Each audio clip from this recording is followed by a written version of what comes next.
Hello guys, Assalamualaikum. Welcome back to the segment. Apa khabar guys? Saya harap anda semua dalam keadaan sihat. Dan hari ini dalam satu lagi kisah seram di Markas Puaka. Tapi sebelum tu jom kita layan di intro.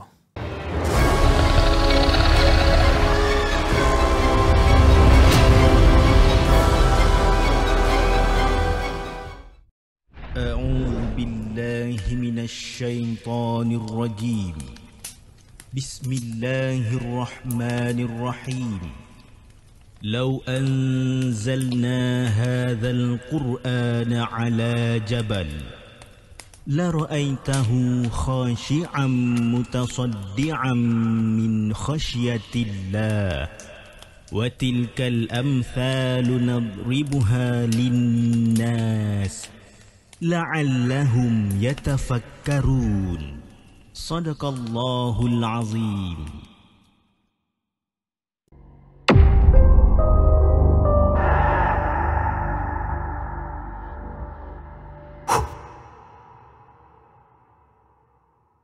Okay guys, so hari ni mungkin saya nak share lebih kurang dalam 3 cerita lah. 3 cerita yang kita nak ketengahkan pada malam ni, dan jom kita dengarkan kisah yang pertama.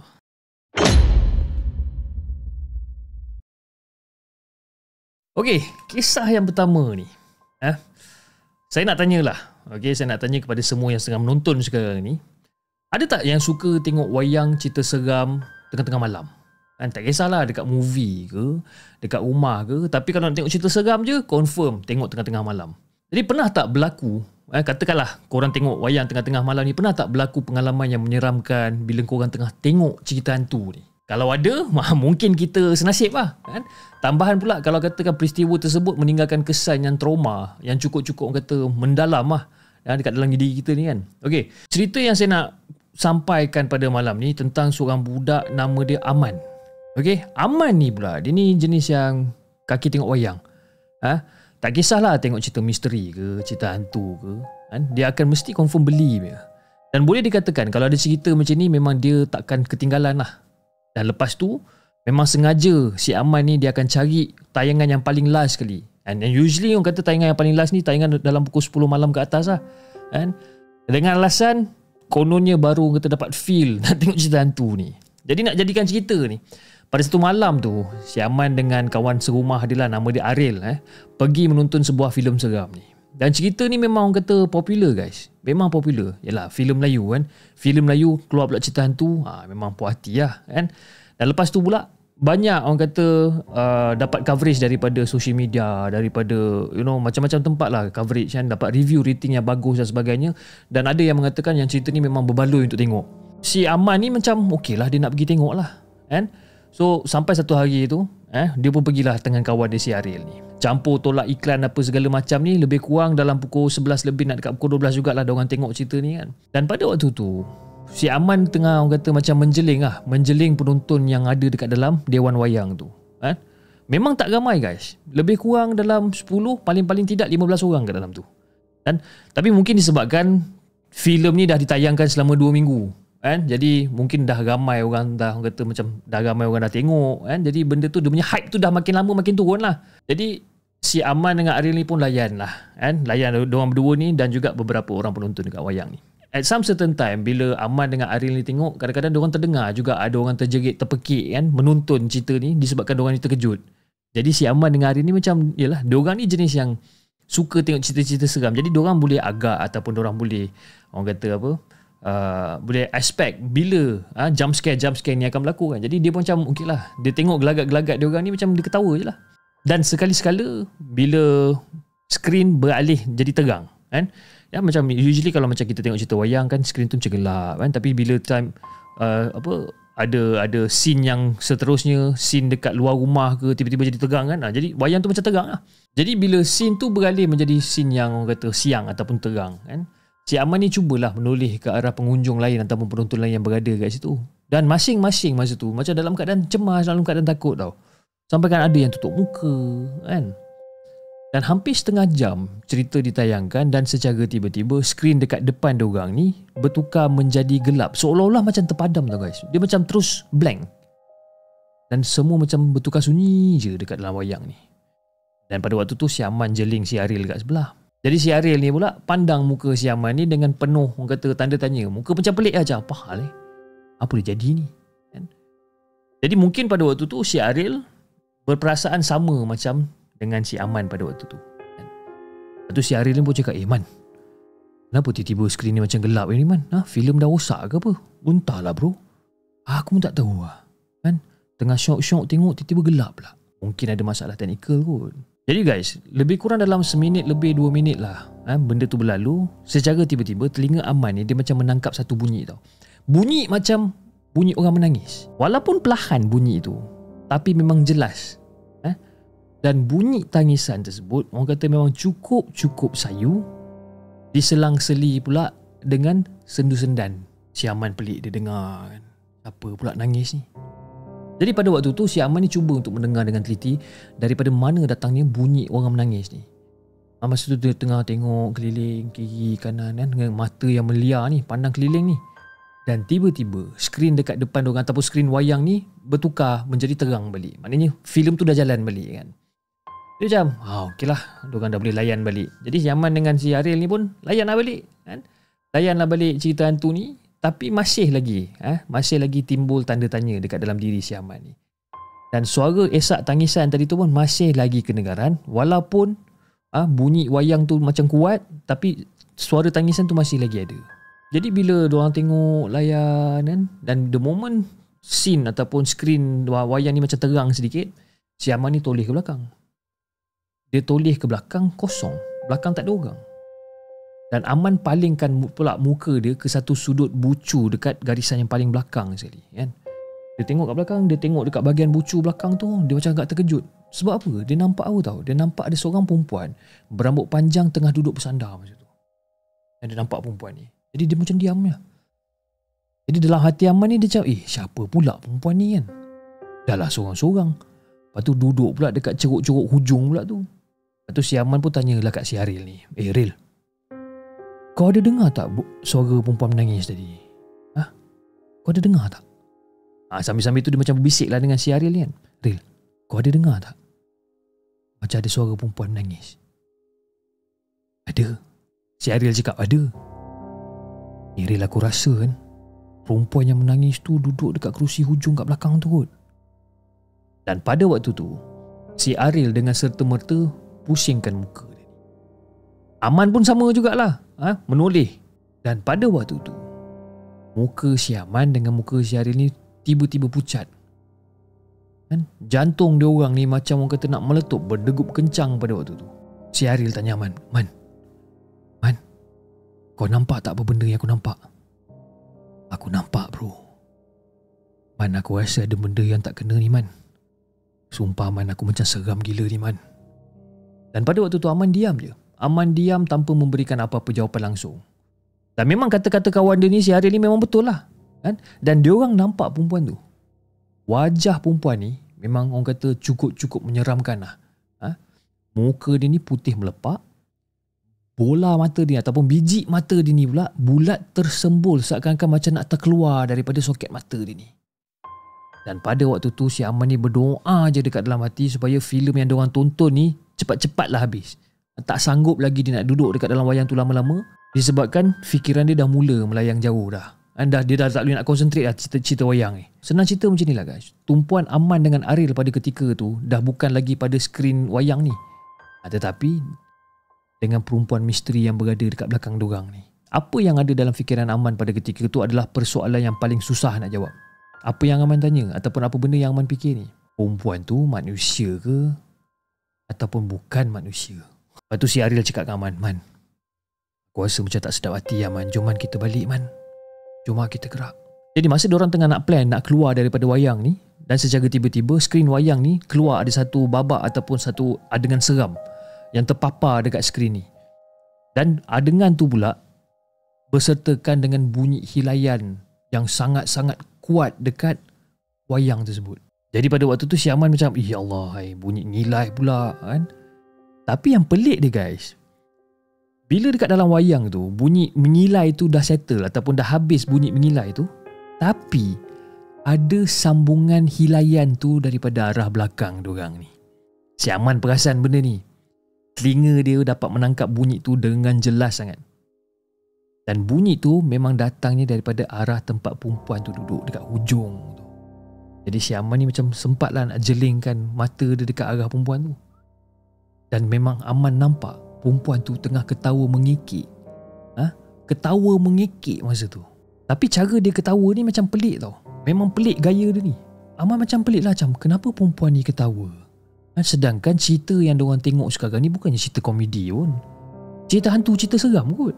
Dan pada waktu tu Aman dengan Arif serentak menoleh ke arah perempuan tu. Tapi lain pula jadi guys. Bila perempuan tersebut pun balas pandang dekat diorang ni.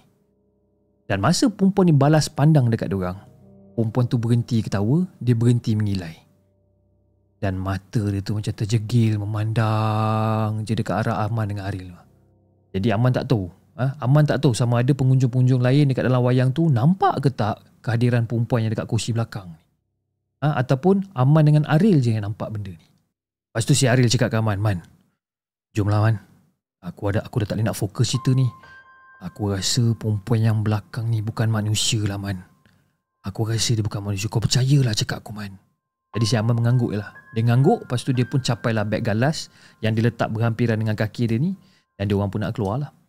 Jadi masa si Aman dengan si Aril ni nak keluar daripada kerusi yang diorang duduk ni, sekali lagi mereka berdua ni lemparkan pandangan ke arah tempat duduk perempuan tu. Tapi bila diorang pandang dekat tempat duduk perempuan tu, tempat duduk perempuan tu kosong, tak ada penghuni guys. Memang sah, tak ada siapa-siapa kat situ. Jadi si Aman dengan Aril ni tak ada cerita banyak, berlarilah dia keluar daripada wayang tu. Dan masa diorang berlari keluar, diorang menuju ke arah lift untuk turun ke tempat parking kereta diorang ni. Dalam hati diorang ni macam-macam lah diorang doa supaya tak ada benda-benda yang pelik berlaku kat situ. Jadi bila diorang dah habis bayar duit parking dekat mesin autopay ni, Aman dengan Aril pun bergegas lah pergi ke kereta. Dan sepanjang perjalanan diorang balik ni, diorang langsung tak berbual. Kerana kepala otak diorang ni masih lagi melayang jauh duk fikirkan kejadian apa yang terjadi dengan diorang sebentar tadi. Dan akhirnya Aman dan Aril selamat sampai kat rumah. Dan malam tu Aman dengan Aril tidur dekat ruang tamu disebabkan takut nak bermalam dekat dalam bilik masing-masing. Dan sejak pada kejadian tu, Aman langsung tak pernah jejakkan kaki dia dekat wayang kalau katakan cerita wayang tu selepas pada pukul 10 malam. Dan itu adalah kali terakhir Aman dan juga Aril pergi menonton wayang pada tayangan midnight. Jadi korang mesti tanya kan, panggung wayang mana yang Aman maksudkan ni? Okay, biarlah benda ni jadi rahsia guys. Tapi yelah, dengan saya ni kalau nak berahsia susah sikit. Tapi saya bagi clue lah. Dia satu kawasan di Kuala Lumpur, okay, yang menawarkan midnight show pada penonton-penonton. Dan dia di antara bangsa dan juga masjid negara. Saja kan. Saya rasa itulah tempat dia kot kan. Tapi tak tahulah kan. Tempat tu memang keras. Siapa yang suka tengok wayang kat situ, siapa tahu bangunan tu memang keras kan. Alah, pandai korang lah. Tak kisahlah mana-mana wayang pun tak kisahlah. Janji show pukul 12 malam ni memang agak menakutkan lah. Okay guys, jom kita dengarkan cerita yang kedua.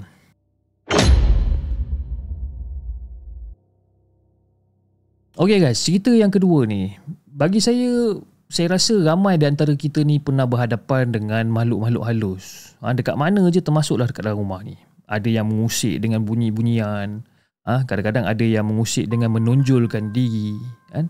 Ataupun terjadinya insiden-insiden aneh yang orang kata tak masuk di akal ni. Tapi sebenarnya dalam banyak-banyak gangguan bagi saya lah dalam banyak-banyak gangguan bagi saya ni, benda yang paling menakutkan ataupun benda yang paling mengerikan ialah apabila benda tu mula menyerupai ahli keluarga kita ataupun orang yang kita kenal. Itu yang agak seram sebenarnya. Dan pengalaman kisah kedua ni, aku nak ceritakan tentang seorang budak yang bernama Tia.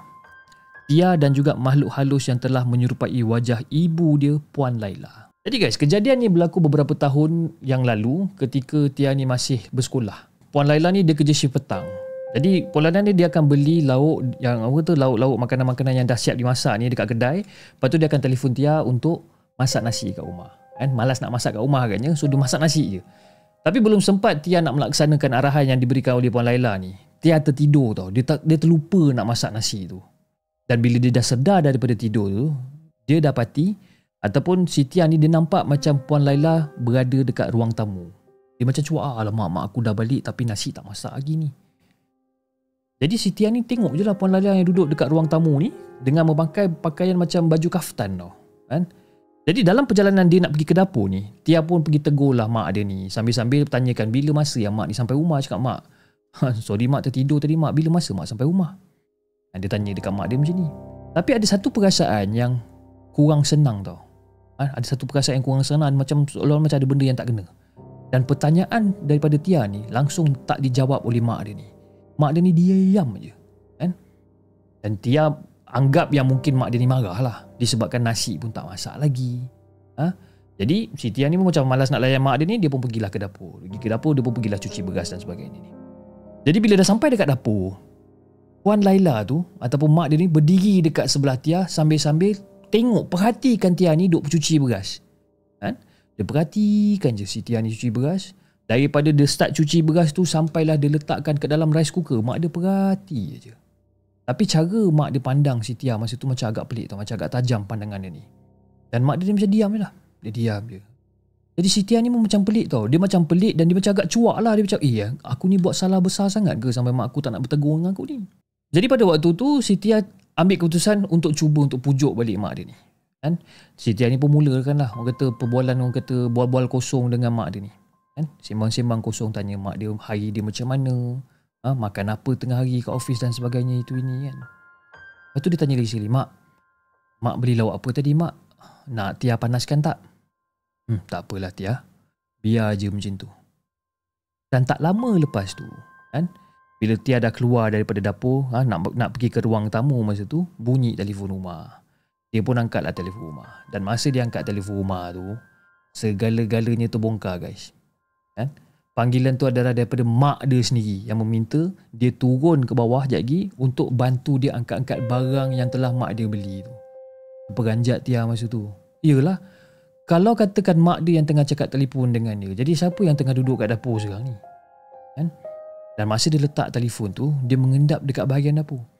Dan masa dia mengendap dekat bahagian dapur, dia nampak yang Puan Laila ataupun mak dia ni tengah berdiri menghadap ke arah tingkap. Menggeletar si Tia masa tu. Dia terus cepat-cepat dia nak keluar daripada rumah. Dan masa dia nak meremang bulu roma guys. Tengok tu. Wish. Saya baca ni pun meremang bulu roma. Okey. Jadi masa si Tia tu nak buka pintu, benda tu sempat tanya lagi kat Tia. Tia, nak pergi mana tu? Dia tanya. Jadi si Tia ni macam cuba untuk elak tipu je lah dekat mak dia ni kan. Kata tak ada apa mak, Tia nak pergi kedai sekejap. Dan masa tu Tia ambil keputusan untuk duduk dekat luar rumah sampailah mak dia yang betul tu balik. Dan dalam masa yang sama, masa dia tengah duduk dekat luar rumah ni, dia mengendap-ngendap jugalah dekat dalam rumah ni kan, mengendap kat bahagian ruang tamu. Dan dia masih lagi nampak benda tu tengah berdiri kaku dekat bahagian dapur. Jadi lebih kurang dalam 5 minit macam tu lah Tia dekat luar rumah dan benda tu masih lagi dekat dapur dan benda tu datang dekat bahagian pintu masuk. Dia datang dekat bahagian pintu masuk tu dan benda tu tanya, kau dah tahu ke? Dia cakap macam tu. Masa Tia dengar soalan tu, terus menangis Tia dekat luar rumah masa tu. Masa dia tengah menangis kat luar rumah ni, lebih kurang dalam 2-3 minit macam tu mak dia sampai rumah. Dan bila mak dia sampai rumah, si Tia ni pergi berlari peluk mak dia ni, menangis-nangis. Lepas tu pergi report lah kat mak dia, bagi tahu kat mana apa benda yang jadi. Dan pada ketika tu mak dia cuba untuk tenangkan Tia dan sebagainya. Dan mak dia dengan Tia nak masuk ke dalam rumah lah, nak masuk ke dalam rumah. Tapi diorang masuk perlahan-lahan, buka pintu masuk perlahan-lahan. Dan masa diorang masuk ke dalam rumah ni guys, diorang ni terbau benda yang macam wangi tau. Macam bau, apa orang kata, macam bau bunga-bunga. Jadi si Tia dengan mak dia ni berjalan, masa tu berjalan dekat dalam rumah ni, berpelukan dan melihat sekeliling rumah diorang ni. Dan pada waktu tu si Tia dan juga Puan Laila ataupun mak dia ni terasa lega sangat-sangat bila kelibat makhluk yang menyerupai muka Puan Laila ni dah tak ada kat situ. Itu macam cerita yang kedua kan. Saya baca cerita yang kedua ni, ya Allah, meremang-remang saya daripada tadi kan. Tegak je bulu roma ni. Ke ada benda yang tengah mematikan saya sekarang ni ke apa?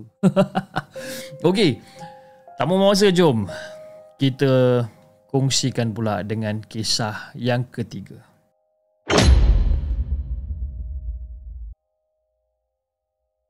Okey guys, cerita yang ketiga ni. Cerita yang ketiga ni adalah pengalaman sebenar ataupun pengalaman sendiri daripada salah seorang moderator kita. Okay? Salah seorang moderator kita yang dia cakap, Cip, tolong bacakan saya punya cerita boleh tak? Ceritakan saya punya cerita dekat penonton boleh tak? Cerita ikut Cip suka. Cerita ikut saya suka. Okay, kita try. Alright. Jadi pengalaman mistik ni dialami oleh seorang budak perempuan sekitar tahun 1990-an dah. Dan kejadian ni masih lagi segar dekat dalam ingatan dia. Jadi Lina ni, dia adalah seorang pelajar tingkatan 5 di salah sebuah sekolah menengah perempuan yang amat famous dekat daerah Petaling Jaya. Ada 2 je sekolah perempuan famous kat PJ ni. Tak Asunta, Seri Aman. Ini je. Dan tahun tu adalah giliran Lina pula untuk menduduki peperiksaan SPM yang akan berlangsung dalam beberapa minggu je lagi. Jadi si Lina ni, dia ni baru je settle menjalani peperiksaan lisan bahasa Malaysia sebentar tadi itulah. Dan bagi dia benda tu macam agak susah. Agak susah untuk melaksanakan benda tu menggunakan kerangka yang masih baru diperkenalkan daripada Kementerian Pelajaran Malaysia. Agar menggunakan bahasa Melayu ataupun bahasa Malaysia baku. Tapi Lina dapat melaksanakan ujian tu dengan jayanya walaupun orang kata agak janggal pada permulaan dia kan. Jadi pada waktu tu guys, si Lina ni, okay, dia punya rasa stres, dia punya rasa penat ni dapat dilihat sendiri oleh ibu dia. Dan kebetulan pula pada hari Jumaat tu, dia orang sekeluarga ni dijemput oleh Mak Uda untuk ke rumah dia. Kerana Mak Uda ada buat kenduri doa selamat. Dan Mak Uda ni pula adalah kakak kepada ibu Lina. Jadi pada waktu tu Lina diajak supaya untuk turut serta, untuk join sekali kan ke rumah Mak Uda supaya dapat melepaskan sedikit orang kata stres ataupun dapat release tension sikit kan. Yalah, belajar all the time, yalah otak pun dah penuh kan. Jadi Mak Uda suruh datang. Jadi guys, kalau korang tahu pada zaman 1990-an dulu, kenduri kendara ataupun jamuan makan-makan ni masih lagi menggunakan konsep gotong royong memasak hidangan yang akan dihidangkan kepada tetamu. Masih juga orang kata masih menggunakan talam untuk hidang makanan. Jadi pada waktu tu bertungkus lumus lah. Saudara mara semua masak sama-sama ni. Demi menjayakan kenduri doa selamat dekat rumah Mak Uda. Termasuklah Lina. Termasuklah Lina, mak dia, bapak dia pun join sekali. Kebiasaannya, tugas masak-memasak ni, Pak Andak yang akan selalu buat. Kalau tak Pak Andak, Mak Lina yang akan buat benda ni. Jadi nak jadikan cerita, lepas selesai kenduri doa selamat Mak Uda yang dijalankan selepas waktu asar. Jadi bila semua jemputan termasuk ahli surau balik, semua saudara mara berkumpul dan duduk dekat ruang tamu untuk orang kata relax lah, untuk relax, lepaskan penat masing-masing. Sambil-sambil bual-bual kosong lah. Sembang-sembang kosong, tengah-tengah rancak bersembang ni, secara tiba-tiba Pak Andak ni tanya Lina soalan. Lina, hari Isnin ni kamu ada SPM kan? Macam mana study? Okey ke tidak? Pak Andak ni cakap. Jadi Lina ni pun jawab lah, boleh lah Pak Andak kan, boleh lah sikit-sikit. Mak Lina pula menyampuk. Entahlah Andak, aku cuma risaukan budak Lina ni, takut dia gemuruh, takut dia nervous nak menjawab soalan tu. Nanti nak ditandanya A, dia tanda pula C kan. Susah budak-budak zaman sekarang ni Ndak. Kau tahulah diorang ni. Jadi pada waktu tu dalam a split second lah, keadaan jadi macam senyap. Dan Pak Andak meneruskan kata-kata dia ni kan, yang dia kata yang dia ni boleh mengubat orang. Dan kalau katakan Lina setuju, Pak Andak boleh buatkan. Dia cakap lah benda ni dekat Lina. Jadi guys, Pak Andak ni, dia ni bekerja sebagai seorang pemandu bas mini pada ketika tu. Dan kerja sambilan dia pula adalah untuk mengubati orang yang dalam keperluan ataupun dalam kesakitan. Jadi si Mak Lina ni pun macam tanyalah Cap, bila pula kau ni pandai ubat orang ni Ndak? Adalah dalam setahun ni dah keturunan macam tu. Keturunan macam tu dia datang kan? Kalau dia datang kita terima je. Alah, bukannya benda tak elok pun. Jadi Pak Andak ni adalah sepupu kepada Ibu Lina. Yang dikatakan keturunan tu adalah sebelah bapa Pak Andak ni. Jadi semua saudara mara terdekat yang ada dekat ruang tamu tu tercengang tau bila dengar Pak Andak ni cakap kan? Semua macam tak percaya, macam apa benda Pak Andak cakap ni, keturunan apa pula ni kan? Benda apa pula ni. Jadi pada waktu tu ayah Lina sempat mencelah. Cakap, Ndak, boleh percaya ke Ndak benda-benda macam ni Ndak? Kau jangan main-main Ndak. Jadi dengan wajah serius Pak Andak ni, dia mengiyakan je apa yang dia kata sebentar tadi. Dan dia cuba untuk terangkan macam mana perubatan dia lakukan secara menurun. Dia explain lah macam mana dia buat kan. Jadi guys, mungkin ada yang faham dan mungkin ada yang tak faham tentang menurun ni. Jadi menurun yang dimaksudkan oleh Pak Andak tu adalah badan dia akan dimasuki makhluk alam lain seperti Puteri Gunung Ledang, Nenek Kebayan, Panglima Hitam. Bila dia nak ubat seseorang ni, benda-benda ni akan masuklah dekat dalam badan dia. Lepas tu Pak Andak cakap, Lina, kamu nak tak kalau Pak Andak buatkan air penenang hati untuk kamu? Untuk hilangkan rasa gemuruh kamu ni. Kamu nak tak? Kalau kamu nak, Pak Andak boleh buat kan? Pak Andak, takutlah Pak Andak nak minum-minum benda-benda macam ni pula. Lina, kau nak takut apa ni Lina? Bukannya dia makan orang pun. Lagipun semua ayat-ayat bacaan tu semua kita guna ayat Quran. Cubalah dulu Kalau dah selesai, masih ragu-ragu, dah tak payah minum dah air tu. Jadi pada waktu tu mak dia pun mencelah lah. Ndak boleh lah Ndak. Lina, kita cuba je lah. Kita ikhtiar je lah. Ikut kata Pak Andak kau tu. Kalau tak nak, kita buang ya. Jadi mak Lina pada waktu tu cubalah untuk pujuk Lina supaya bersetuju dengan tawaran Pak Andak ni. Jadi lagi pun ada 2-3 orang saudara yang nak tengok perubatan secara menurun ni dilakukan, termasuklah keluarga Mak Uda dan juga keluarga Lina sendiri. Jadi bila diorang dah dapat kata persetujuan ni ataupun kata putus ni, Pak Andak pun segeralah bangun daripada tempat duduk dia dan menuju ke bilik air untuk ambil wuduk. Jadi bila dia dah selesai ambil wuduk, Pak Andak pun cakap lah yang dia nak bertakafur, nak berzikir.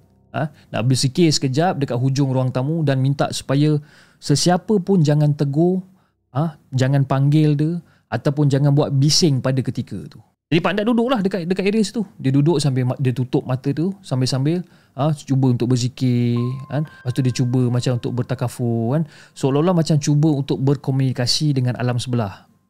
Untuk memberitahu tentang hajat dia untuk meminta mereka menentukan waktu yang sesuai untuk perubatan. Jadi guys, lebih kurang dalam setengah jam macam tu ataupun lebih kurang dalam 40 minit macam tu lah, Pak Andak buka mata dia dan berkata bahawa perubatan tu akan dimulakan selepas waktu maghrib keesokan hari dekat situ.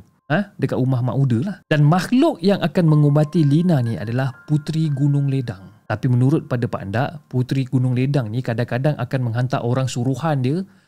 Siapa orang suruhannya? Nenek Kebayan sebagai pengganti. Tapi walau apa pun, Pak Andak kata supaya tunggu sampai besok. Dia akan tanyakan balik. Dan juga untuk mendapatkan kepastian sama ada yang datang tu besok adalah Puteri Gunung Ledang ataupun Nenek Kebayan. Jadi kelengkapan dan juga barang-barang keperluan pun Pak Andak akan sediakan benda tu pada keesokan harinya pada waktu maghrib tu.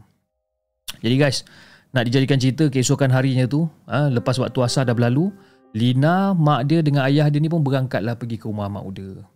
Dan dikabarkan awal oleh Pak Andak melalui telefon bahawa yang datang mengubati Lina tu nanti adalah Nenek Kebayan.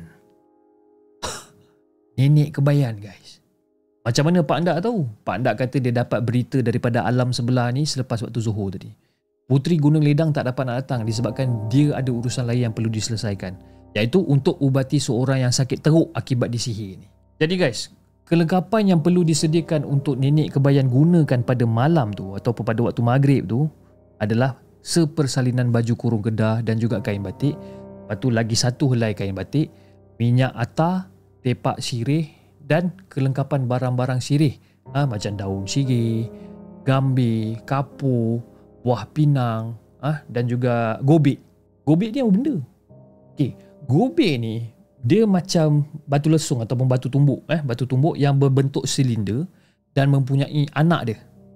Yang mempunyai anak dia supaya memudahkan sirih dimasukkan dan dihancurkan untuk mereka yang dah berusia. Yang dah berusia, yang tak ada gigi. Supaya diorang ni mudah nak makan sirih. Dan kebiasaannya gobek ni dia berbuat daripada tembaga. Dan tak lupa juga guys, tembakau sentil. Dan kesemua barang-barang tu haruslah diletakkan dekat dalam satu talam. Jadi ada juga kelengkapan lain ni guys. Kelengkapan lain macam bekas membakar kemenyan, limau nipis. Itu adalah barang-barang ataupun benda-benda biasa dalam perubatan tradisional ni. Jadi selesai solat maghrib secara berjemaah, tibalah masanya Pak Andak bersiap-siap untuk menantikan kedatangan Nenek Kebayan ni. Dan sebelum tu, Lina tengok Pak Andak dia pakai kain batik sarung dekat kepala seolah-olah macam perempuan zaman dulu-dulu untuk tutup kepala dia. Dan pada waktu tu, 3 lempas sirih telah disediakan. Pak Andak sempat berpesan kepada Lina dan juga kepada Mak Lina ni bahawa cara komunikasi ataupun cara percakapan dia dengan Nenek Kebayan tu adalah seperti percakapan dalam bahasa zaman dulu-dulu, hamba, patik dan sebagainya.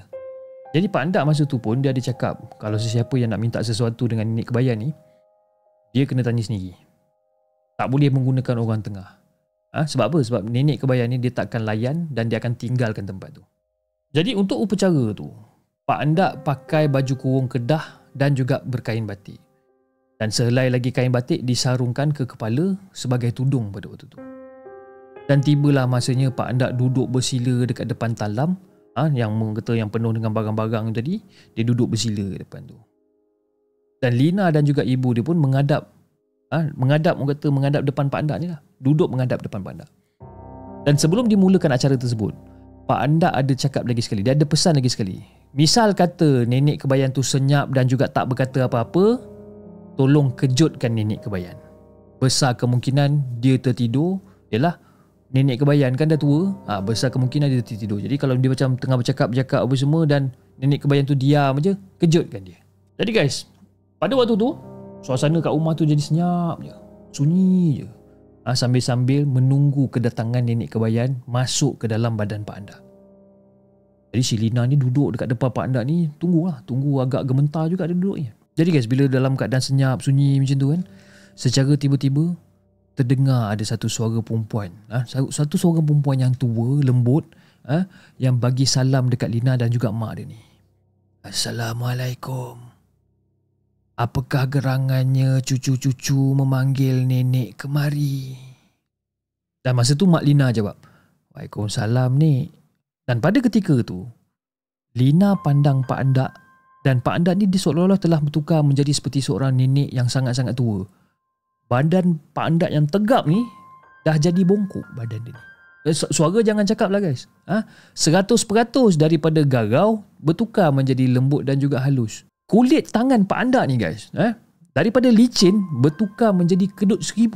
Tapi yang sayangnya, muka nenek kebayan ni tak jelas kelihatan disebabkan ditutupi dengan kain batik tadi. Jadi guys, apa yang Lina boleh nampak pada waktu tu adalah mulut dan dagu yang runcing sedikit, berubah menjadi berkedut, dan bentuk muka yang bulat tu dia jadi lonjong. Dan ada sedikit lirikan senyuman di bibir melihat Lina pada ketika tu. Jadi pada waktu tu si mak Lina ni cuit lah Lina. Dia cuit Lina. Dan sebab apa? Sebab si Lina ni macam dia tenung je. Dia macam terpaku lah tengok nenek kebayan ni. Jadi dia cuit si Lina ni. Dia cuit si Lina ni supaya untuk terangkan hajat dia ni, kenapa dia panggil nenek kebayan ni. Jadi si Lina ni macam terpinga-pinga, seolah-olah macam hilang kata-kata dia ni. Bila dia nak sampaikan hajat ni, dia macam blank. Dia tak tahu nak cakap apa. Dan nenek kebayan ni dapat merasakan yang Lina ni berada dalam keadaan ketakutan dan berkata lagi sekali sambil mengambil sirih dan juga memasukkan ke dalam gobek untuk dihancurkan. Lepas tu nenek kebayan ni cakap lagi sekali, Cu, apa hajat cucu panggil nenek kemari ni? Jangan takut cu. Jangan takut. Cuba bagi tahu kenapa. Jadi dalam keadaan yang menggeletar ni, si Lina ni cubalah untuk menjawab soalan nenek kebayan ni. Nek, cucu nak minta tolong dari nenek untuk buatkan cucu air penenang hati. Boleh tak? Sebab hari Isnin nanti cucu akan ada peperiksaan. Takut darah gemuruh. Masa peperiksaan nanti takut tak dapat nak jawab soalan. Boleh tak Nek? Jadi dalam perbualan tu berlangsung, nenek kebayan tu diam aja. Dan mak Lina pada waktu tu bisik dekat Lina, mungkin nenek kebayan dah tertidur agaknya. Seperti yang dipesan oleh Pak Andak tadi. Lepas tu si Lina ni pun cakap, Nek,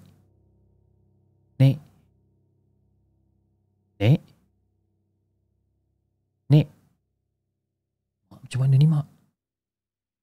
Kau kejut dah lelaki. Nek,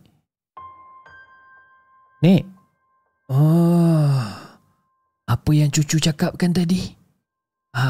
Nenek tertidur pula. Jadi si Lina ni ulang balik segala benda yang dia cakap kepada nenek tu. Cucu ada bawa secangkir air untuk dijadikan air penenang hati. Dia cakap itu. Ada ni. Ni dia ni. Jadi pada waktu tu si Lina hulurkan air kosong pada nenek kebayan untuk dibacakan.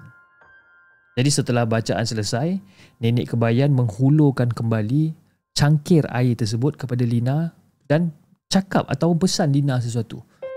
Kata, Cu, kalau nak minum air tu, minum air tu bila nak masuk ke tempat periksa nanti. Pastikan baki air tu ditempatkan ataupun diletakkan di tempat yang orang lain tak dapat nak langkah air tu. Jadi bila cucu nak minum, cucu kena baca Al-Fatihah 3 kali dan cucu baca selawat. Selawat ke atas Nabi sebanyak 7 kali. Cucu kena yakin. Cucu kena yakin dengan kuasa Allah dan air itu hanyalah perantaraan aja, asbab aja. Dan nenek kebaya ni seolah-olah dapat baca tau isi hati Lina yang ragu-ragu dengan apa yang diperkatakan oleh nenek kebaya ni tadi. Lepas tu dia pun cakap lagi sekali, "Cu, jangan takut. Nenek tak baca mantra. Apa yang nenek bacakan tu sama macam apa yang cucu akan bacakan nanti. Cuma ada penambahan ayat Quran yang nenek masukkan sekali." Jadi masa tu si nenek kebaya ni keluarkan sirih yang telah dihancurkan daripada gobek tu dan masukkan ke dalam mulut dia. Lepas tu Lina pun cakap lah kat nenek tu, "Baiklah nek, terima kasih nek ya. Air tu kalau dah susut, cu boleh je tambah dengan air lagi. Dengan air kosong dekat dalam cawan tu. Ingat pesan nenek. Kena yakin. Baru benda tu menjadi. Cucu ada apa-apa hajat lagi? Kalau tak ada, nenek nak beransur pulang boleh." Tak ada hajat lagi nek. Terima kasih banyak-banyak nek. Dan pada waktu tu dah tak dengar dah bunyi nenek tu mengunyah sirih. Senyap je. Dan secara tiba-tiba, dalam keadaan senyap tu, badan yang tadi tu bongkok tiba-tiba bertukar balik menjadi tegap. Dan kulit dan juga bentuk muka pun dah berubah. Dan suara Pak Andak pula kedengaran. Alhamdulillah. Selesai dah. Macam mana tadi Lina dengan nenek tadi? Okey ke semuanya? Selesai Pak Andak. Tapi Pak Andak seram jugalah tengok nenek kebayan tu tadi. Berubah betul fizikal bentuk badan Pak Andak ni ya. Bila menurun ni, suara Pak Andak pun bertukar juga. Nenek kebayan tak apa lagi Lina. Kalau kena dengan Puteri Gunung Ledang, lagi banyak kelengkapan yang kita nak kena sediakan. Tapi kalau Panglima Hitam, kita masih boleh lagi lah. Tak banyak sangat. Cukup sekadar baju persalinan pakaian silat, ataupun baju Melayu hitam, tanjak dan juga sebilah keris. Tapi keris tu tak bermata lah kan. Sebab kalau bermata nanti susah nak kawal nanti. Sebab Panglima Hitam ni Lina, kalau Lina nak tahu, Panglima Hitam ni garang sikit orang dia. Salah sikit dia ajaknya bersilat. Pak Andak tak penat ke Pak Andak buat macam tu? Pak Andak ingat tak apa yang nenek kebayan buat masa dia ada dekat dalam badan Pak Andak? Pak Andak ingat Lina, semua benda Pak Andak ingat. Apa saja nenek kebayan baca pun Pak Andak tahu. Sebab itu Pak Andak kata yang nenek kebayan ni dia guna ayat Quran. Jadi tak perlu takut lah. Jadi guys, bila dah selesai sesi perubatan Lina tu tadi, secara kebetulan menantu Mak Uda pun balik dan terdengar pula perbualan Pak Andak dan juga Lina. Dan menantu Mak Uda ni, dia mengalami orang kata macam kesulitan ataupun kesusahan dekat tempat kerja sebabkan ada yang fitnah dia dekat tempat kerja. Jadi menantu Mak Uda ni, dia macam minta tolong Pak Andak untuk ubatkan dia disebabkan dah tak tahan dengan tekanan dekat tempat kerja tu. Jadi dengan segera pada waktu tu Pak Andak bangun dan terus menuju ke satu tempat sorang-sorang dan cuba untuk berkomunikasi lagi sekali dengan alam sebelah. Dan kebetulan hajat Pak Andak segera ditunaikan oleh Panglima Hitam. Dan Panglima Hitam tu bersetuju untuk mengubati menantu Mak Uda ni. Dan acara ni adalah sebelah asar pula pada keesokan hari itu. Jadi guys, macam itulah caranya perubatan secara menurun yang telah disaksikan oleh Lina ni sendiri. Dan perubatan secara tradisional yang tak dapat nak dilihat oleh kebanyakan orang. Mungkin ada yang macam berkata yang mungkin ada yang akan cakap yang kisah ni macam rekaan semata-mata. Tapi ini adalah pengalaman yang Lina hadapi sendiri. Jadi terpulanglah pada kita semua, kepada anda semua, sama ada nak percaya ataupun tak dengan kisah benar yang dikongsikan oleh salah seorang daripada moderator kita ni. Siapa dia? Kan? Moderator kita tak ramai, tapi siapa agak-agak? Kan? Okay guys, saya rasa itu saja 3 cerita yang saya dah ketengahkan pada malam ni untuk anda semua. Jadi insyaAllah kita akan berjumpa lagi di episod yang akan datang. Jadi kepada anda semua, jangan lupa like, share dan subscribe channel The Segment. Dan insyaAllah kita akan jumpa lagi on the next coming episode. Assalamualaikum.